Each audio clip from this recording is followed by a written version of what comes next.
Hi, thanks for joining. My name is Scott Carow. I'm the physical therapist at Mercy Med in Columbus, Georgia, where I've been for about 3.5 years now.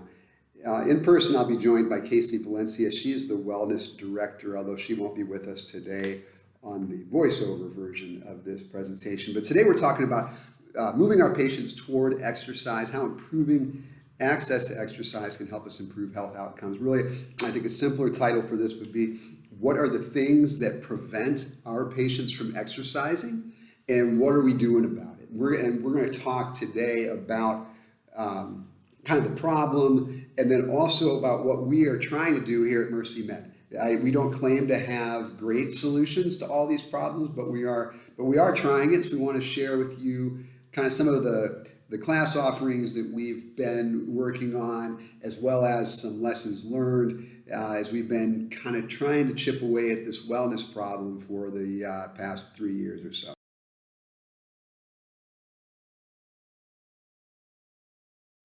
So this is the agenda that we're going to follow. So we're going to talk about the benefits of exercise. I think this is well established and understood. And then kind of talk about the problem, like why is it that our patients have a hard time doing this? Why can't they exercise? And then, like I said, we're going to talk about what we're doing at Mercy Med to try to address that.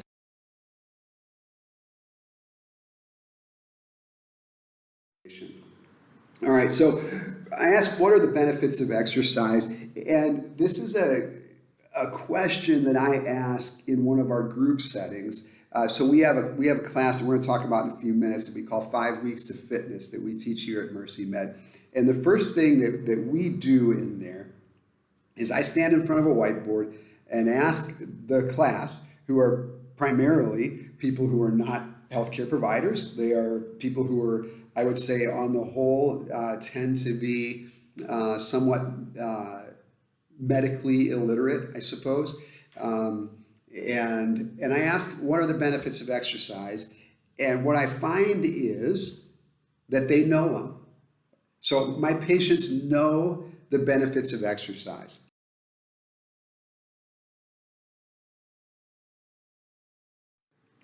For instance, these are the benefits that they came up with the last time I was teaching in the 5 Weeks to Fitness class. So forgive me, this is an actual photo of the whiteboard that I wrote last time we were doing this. And so I don't claim to be great at writing on whiteboards, but these are the things that our patients were able to come up with. They hadn't prepped or studied at all. These are just the things that they knew of and were able to come up with, really without any help or prompting, the benefits of exercise. All right, so you see, they said lose weight, right? Improve heart health, lower blood pressure, like all these different things. Some of the obvious ones there on the right side, that exercise can make us stronger and more flexible, help us to move better and fall less.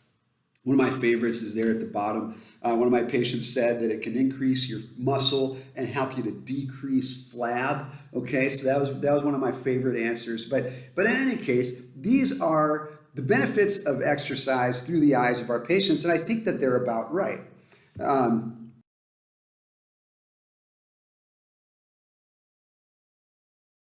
This is what the American Heart Association says. So if we wanted like the so-called book answer to what the benefits of exercise might be, this is what the American Heart Association says are the benefits of exercise. And so you can see all these things, right, that my patients basically addressed in kind of a roundabout way, right? Lower risk of heart disease. They said that. We said better sleep, improved cognition, memory. Like they said things about mental health. And so these are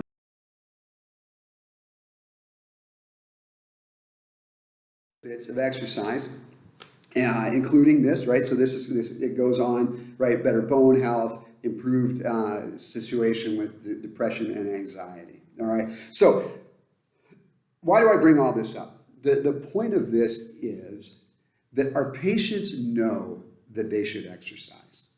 Our patients are well aware that exercise is good for them. Our patients, for the most part, right, have the internet, right? They've got television, they've got family members, they've got friends, they've got radios, they have doctors. They are surrounded by people and resources that tell them that they ought to exercise, that they ought to move more. If they were to exercise, they might be able to experience some of the benefits that are on this slide, right? That they might be able to lose weight and improve their heart health. Our patients know this already, right? The problem is not a lack of knowledge of the benefits of exercise. And the reason I think this is really important is because if we're telling a patient, you know, you really ought to exercise. If you were to exercise, that would help you to improve whatever the problem is that you're trying to improve, right? Obesity, diabetes, blood pressure, frailty, limited mobility, whatever the situation is. We tell them, you know, if you were to exercise, that might help with that. Our patient is sitting there saying, yeah, duh, I know that already. Okay? They know that. The problem is not a lack of knowledge of the benefits of exercise. The problem is that our patients in poverty have no way to pursue exercise. They don't have access to gym equipment. They may not live in neighborhoods where it's safe to walk.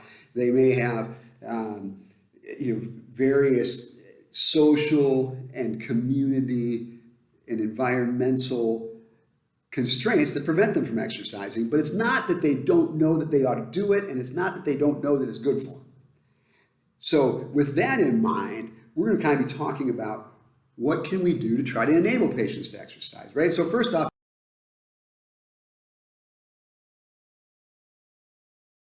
how much should patients exercise? Well, this is, again, going back to our friends at the American Heart Association. This is how much they recommend that people exercise. So 150 minutes per week, moderate intensity activity. I love how the American Heart Association defines this because they say moderate intensity activity takes place when you are working hard enough that your respiratory rate, heart rate are elevated to a point where it would be difficult for you to sing. All right, you can typically carry on a conversation, but you lack the breath control to sing when you're at this level of activity. Or they recommend 75 minutes of vigorous aerobic activity, meaning working hard enough that it's difficult to carry on a conversation, or some combination of these things. Then they go on to say that you can get even more benefits by doing more of these things, all right? So if some exercise is good, more exercise is better, is kind of the gist of their recommendations. But our patients are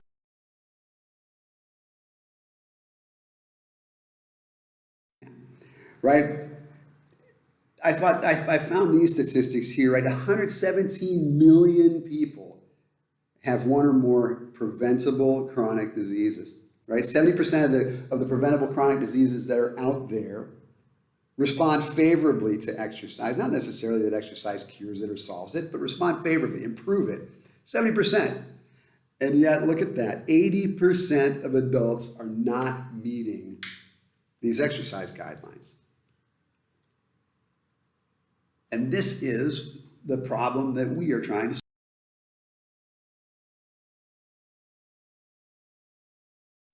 Right, so what is the problem? Okay, so this great article, actually written by Canadians, but it discusses how those recommendations that we talked about, these 150 minutes of moderate activity, 75 minutes of vigorous activity, those recommendations kind of assume access, right? They assume that if we tell somebody they should do this much, that's actually reasonable for them, that they can pull it off, that their environment and their family and their social situation is such that if we tell them to do it, they can do it.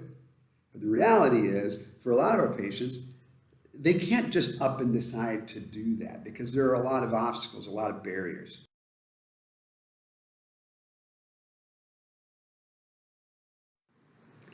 I like this quote kind of at the bottom of this thing here, right? Studies have shown that poverty is a major barrier to physical activity. I think those of us who work in this type of community know this.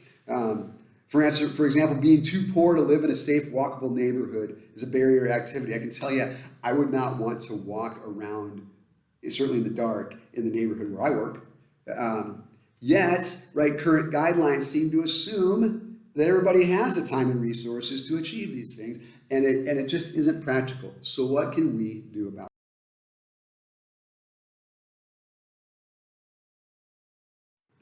it? All right. So why can't our patients exercise? Well, like we just said, patients in poverty might not have safe communities, right? If your neighborhood looks like this, are you going to take a walk? Right? Some of you guys live in places where the weather's not very conducive to outdoor activity, right? Our friends from the Buffalo Clinic are probably not taking walks in this time of year. Some don't have access to fitness facilities. And I would just say that in general, poverty affects access to all resources, right? Poverty is not just not having enough money. It's not having enough access to basically anything that's good, and that includes ability to exercise and all of those benefits that might come with it.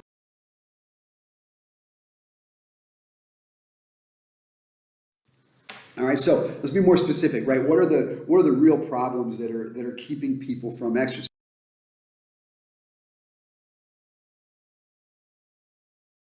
So in this particular study, they looked at neighborhood constraints, right? They looked at two different neighborhoods, and they found that poor quality of roads and sidewalks, all right? Poor quality of roads and sidewalks is something that's keeping people from exercising, right? I can remember when I was a kid, like that was not a problem I had to worry about. Like if I wanted to run or walk or ride my bike, like the road itself was a perfectly adequate surface, right? Now I live in the country on a dirt road. That's another matter. But poor quality of roads and sidewalks prevent people from being able to exercise. Dissatisfaction with parks and rec facilities, right? A lot of people live in communities where they maybe do have a park, but it's fallen into disrepair and crime concerns. So crime sometimes can happen around those type of places, and patients are hesitant to go to potential outdoor fitness resources because of crime concerns in their community.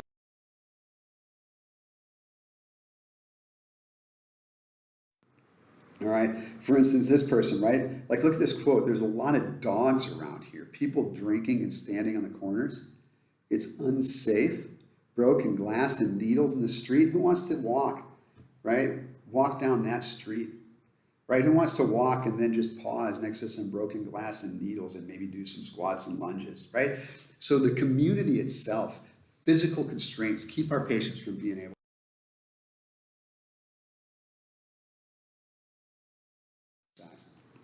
Right? This article here, I just love the title, Why Some Do But Most Don't, right? Boy, that definitely sums up my experience with patients. Why some do exercise, but most don't. Barriers and enablers to engaging low-income groups in activity.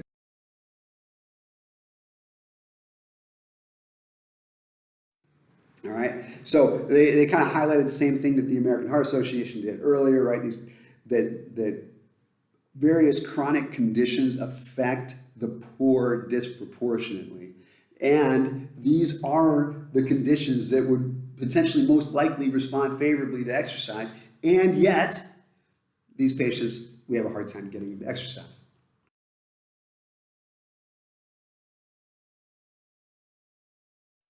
So what they do, they surveyed 152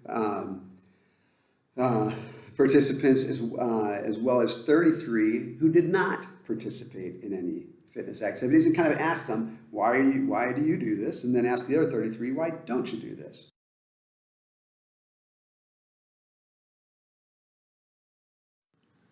So barriers, cost, that is something that I think we can address. I'll tell you, we offer all of our fitness classes for free. So that's not a factor. Childcare, Mercy Med has not solved that. All right, childcare is a real concern, and that is not something that we have a lot of information on. That is a difficult problem to solve. All right, lack of time, low awareness. All right, that is something that we could potentially do, right, with various or address with various promotional efforts and so forth. And then patients said, or subjects said that they needed support, right? And that is one of the things that we try to do through kind of the community aspect of what we're doing. And then things that did enable and empower people to actually participate in exercise was high levels of social interaction. I can tell you for sure that that's our experience. Our patients love being part of a group. And so having social interaction is encouraging, all right? interest and enjoyment. Okay, so if you're going to offer an exercise class, you need to make it something that people actually enjoy. All right. I always joke with my son when we're going to work out, like, all right, buddy, we're going to do burpees today until we puke, right? Burpees until you puke is not something that's going to draw in your patients, okay? And so you want to find something that is engaging, that meets this vigorous level of activity, and at the same time, right, patients can enjoy and go through together and enjoy social interaction and community.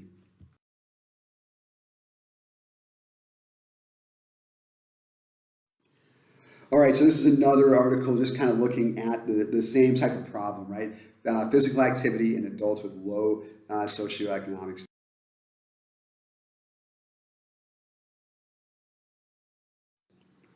All right. They said kind of some of the same thing, right? Activity is heavily influenced by encouragement from the main people who have the loudest voice in people's lives, essentially, right? By their family, by their friends, by their coworkers, and including health professionals, right? That's us. Okay, so this is where we have a role to play, is by encouraging people, not just that you ought to exercise, but here are some things that we have or can do to actually help you do it, right? And then I thought this one was really interesting, right? Some people can be made to feel guilty by other family members who think that basically taking care of yourself is a selfish and low priority activity. All right, that is something that we need to speak to, because I know that is true. I see that particularly in some of our patients who are really burdened as caregivers for sick family members and so forth. And so this is something that we can speak to and address with our patients.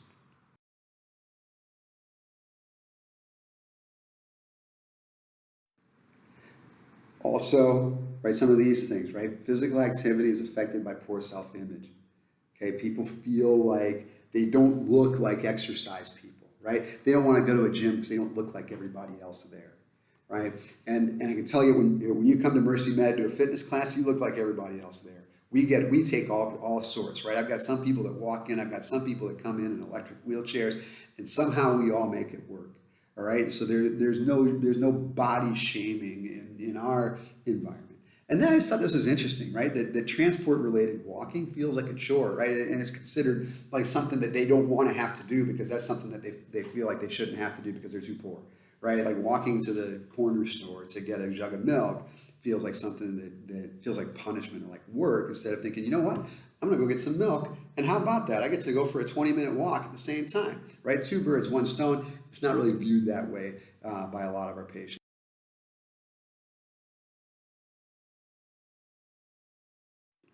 All right, another paper here talking about the role of neighborhood walkability on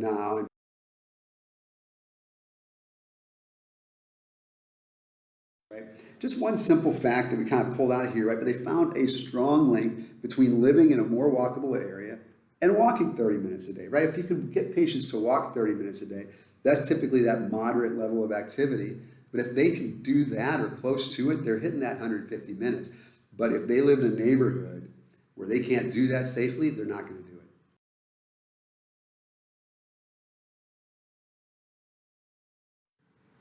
Okay, with all of that background in mind, here's what we've done, okay? This is what we've done. Again, I don't claim that any of this is a perfect solution. Some of these things that we've done have worked well, some haven't, but we're trying, okay? So one of the things, we have a full-time physical therapist at Mercy Med. That's me. I think that is a great thing, okay? But I don't want anybody hearing this to think that you've got to have a physical therapist if you want to have this type of programming, because you don't. All right, there is in our fitness classes, there is nothing that we're doing that requires a licensed, skilled physical therapist. All right, all you need is somebody with a little bit of exercise expertise, right? That could be anybody who works in a gym, or maybe even is just a workout enthusiast, right? For the level of activity we're talking about, this does not require like a graduate degree in exercise physiology, right? Anybody with an interest in trying to get patients to move can potentially help out with this sort of thing.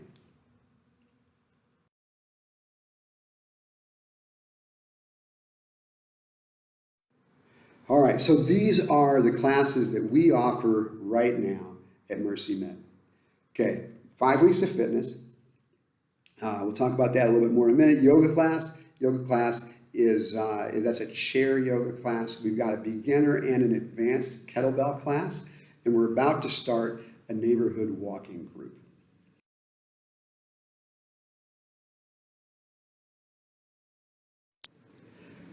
Where we started. We started this about 3 years ago now. We decided we wanted to try to have a group that met for exercise and really tried to reinforce and drive home the point that exercise is something that you can do in your home without any special equipment. And so we used to lift jugs of water, and it was actually kind of funny. We had like jars of ketchup and jelly and Gatorade and stuff like that we would use, because the patients that are coming in here, right, are the kind of patients that are going to get a good workout with a 1 or 2 pound weight. And so we demonstrated, you know what, if you've got a heavy can of beans, you can lift weights in your house and you don't have to go out and buy things, right? So we started this out. It was a 5-week group, and we exercised in our waiting area during non-clinic hours. So our clinic used to be closed Wednesday afternoon for some admin stuff, and so that's when we used to try to do these things. And we timed it to coincide with the new year, right? We hope to kind of catch the New Year's resolution crowd for a 5-week exercise program. So that's where we started.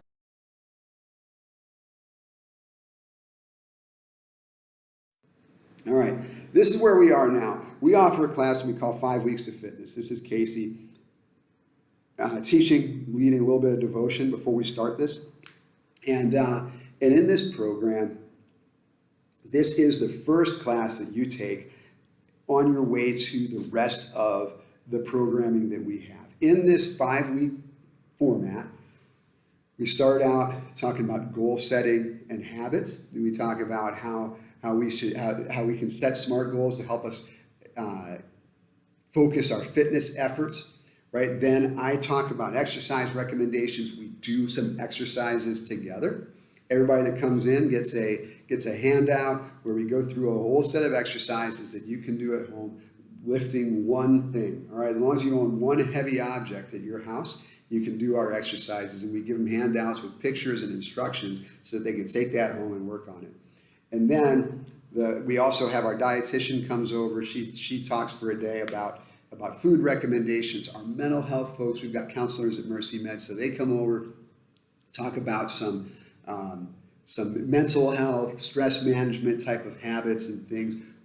We started talking about sleep and good sleep hygiene, sleep habits, and then through all of this, through every one of our classes, but through all this one in particular, the gospel is clearly and thoroughly woven through our programming. And so gospel teaching is really an important part of the whole thing that we're doing with our wellness programming.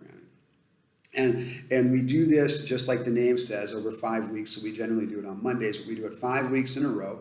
And our patients that do this start and finish together. And then we start with a new group after 5 weeks. But then, once you've done the 5 weeks of fitness, that opens the door to the rest of our classes, all right?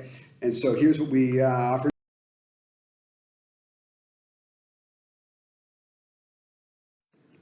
We got chair yoga. Chair yoga, Casey teaches. This is a yoga class. We meet twice a week. This is not something that kind of starts and stops with a whole cohort. This is ongoing, and it is scaled for anybody who wants to come. So we've got people that walk in fully ambulatory without any assistance, and we've got people that arrive in an electric wheelchair, and they are able to do yoga together, and it is really a sweet thing. Casey does a great job of leading that, but just like our other class, like scripture meditation is kind of woven through the fabric of the whole thing, and it is just it's a great opportunity that we have over there. I'm not involved in teaching that at all. That's all Casey. So she was already a yoga instructor when she came to be with us, and this is our chair yoga class.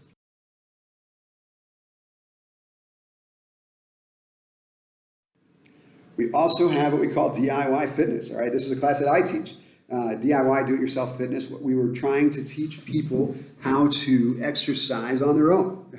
We try to empower people to go home and work out with a kettlebell, right? So we taught the basics of how to safely exercise with a kettlebell, taught a number of movements, and talked a lot about like how to actually put these movements together into a meaningful workout. And our target audience there is people who can ambulate independently. All right, so that's our one class. It's a little bit more advanced. Like everywhere else, you can come with a cane or a walker or a wheelchair or whatever. This one, for now, we've limited to people who can walk in independently. And then the cool thing is everybody who comes gets their own kettlebell. So we got a community partner that donated kettlebells for us to give away, which has really been kind of a cool benefit. And so we teach how to use kettlebells, how to put these exercises together, and then give patients a weight of their own that they can actually go home and work on a little bit.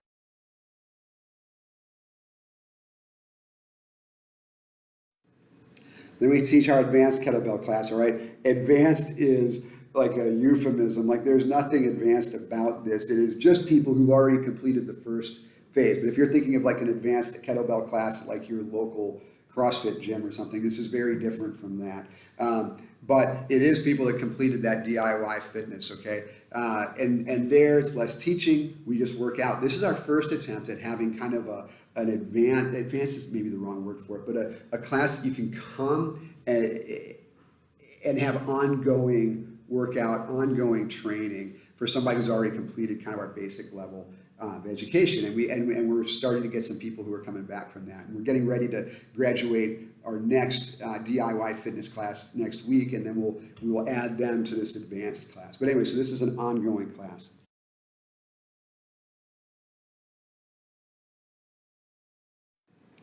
And we're getting ready to start a neighborhood walking group. We don't know how that's going to go, all right?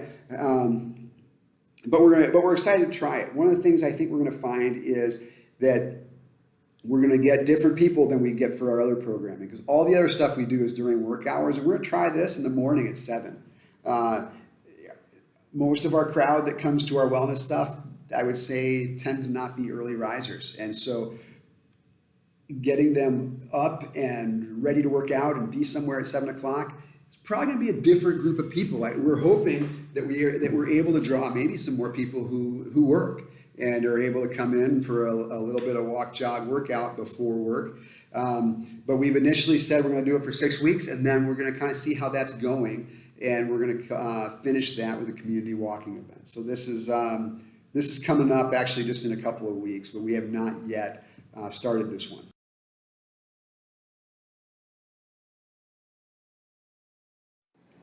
All right, so kind of lessons learned, right? How do we pay for this? All right, the shortest answer to that is we don't. All right, we just literally don't. We lose money, okay? And I don't have a super answer for you on this. We just lose money. All of our classes are free. One thing that we do is, you see our folks carrying water bottles, right? But all of these classes are free. We do, at the end of each class, we have what we call our pay it forward model, where we say, you know what, we offered this class to you guys for free, and it is our joy to do that. But if you appreciate what has happened here and would like to help us offer this to somebody else, we invite you to contribute towards the next class. And I will tell you that on average, with the amount of pay it forwards that we get, it averages to about $1 per person per class. So that's not enough to keep our lights on, but it helps. It makes a little bit of a difference. And then the bigger thing is that we've got our community partners who have supported us with kettlebells. We've got some yoga equipment from some folks, and then the other thing is like we've got our CFO and then our fundraising director of development. They sort of have separate budgets, so our CFO looks primarily at our billing budget for like patient encounters and that sort of thing. And then our director of development and fundraisers, they look at how much money can we get from the community through fundraising. And I think our development guys would tell us that the wellness things are exciting to donors. And so we're not making money through billing, through insurance, through patient contributions, but I think we are paying for ourselves with contributions from the community, who I think are generally pretty excited about the work that we're doing in the Wellness Center.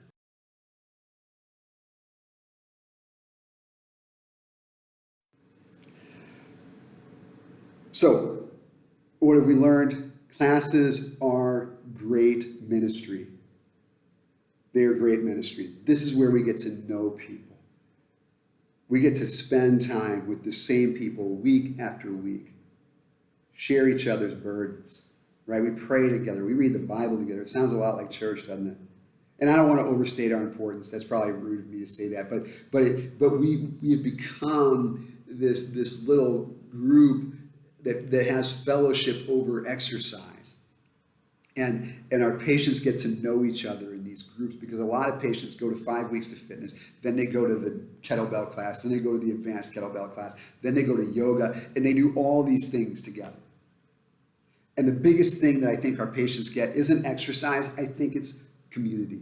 And because they have community, that spurs them on towards more exercise, more activity, right?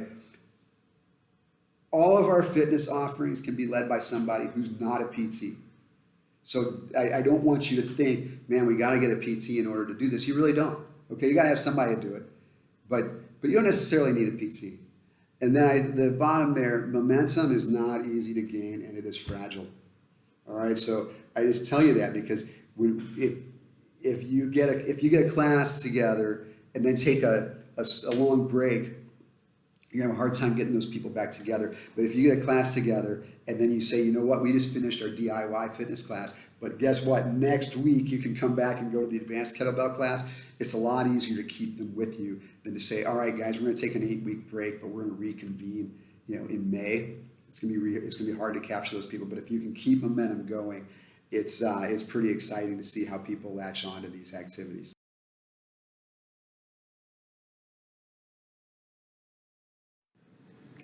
All right, cultivating community partnerships, right? That matters. We've received equipment. We've got a great partnership with the YMCA, where they've told us that they'll take anybody that graduates from our programming as Y members at a discounted rate. Okay, so that's been really helpful.